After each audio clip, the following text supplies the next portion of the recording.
Les échanges ont porté sur l'atelier régional consacré à la gouvernance intégrée des frontières en Afrique centrale, actuellement en cours dans la capitale congolaise. Cet atelier vise à préparer la mise en place d'un instrument politique et juridique intégré, aligné sur l'architecture institutionnelle de la CEAC, afin de renforcer la coopération transfrontalière et assurer une meilleure sécurité dans la sous-région. Les chefs d'État ont signé tous les documents relatifs à la mise en place de la zone de libre-échange de l'Afrique centrale. Mais on ne peut pas développer la zone de libre-échange s'il n'y a pas de libre circulation de personnes et biens. Et aussi, il ne peut pas avoir libre circulation de personnes et biens s'il n'y a pas la coopération policière et judiciaire. Le Congo a décidé d'abriter ces deux ateliers. On cherchait qui pourrait l'abriter. Le Congo a accepté. On est venu pour remercier la République du Congo, avec monsieur le ministre de la Défense par rapport à ça.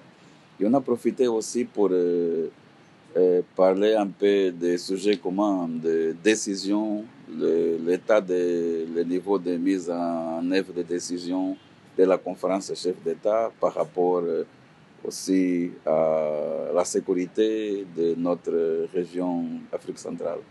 Le président de la commission de la CEAC a profité de cette occasion pour exprimer sa gratitude envers le Congo pour l'accueil de ces assises, soulignant l'importance de telles initiatives pour l'avenir de la sous-région.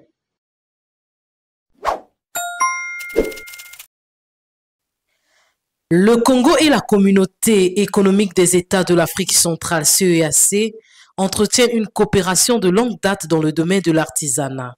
Dans le but de relancer et de renforcer ces partenariats régionaux, le président de la CEAC, Gilberto da Piedad Verissimo, a rencontré la ministre des PME et de l'artisanat, Jacqueline Lydia Mikolo, présidente de l'Organisation pour le développement et la promotion de l'artisanat africain. Et on va continuer à travailler, à développer, parce qu'il y a beaucoup de choses à faire. Il y a même un MOU que nous devons renouveler. Et on va le faire dans les prochains temps.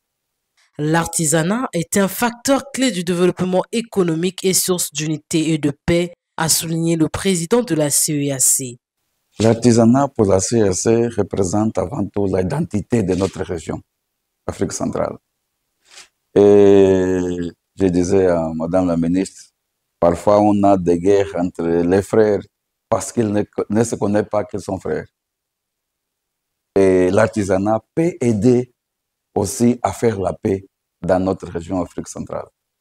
Cette rencontre annonce la tenue prochaine de plusieurs activités artisanales au Congo visant à valoriser l'artisanat dans les pays de la CEAC.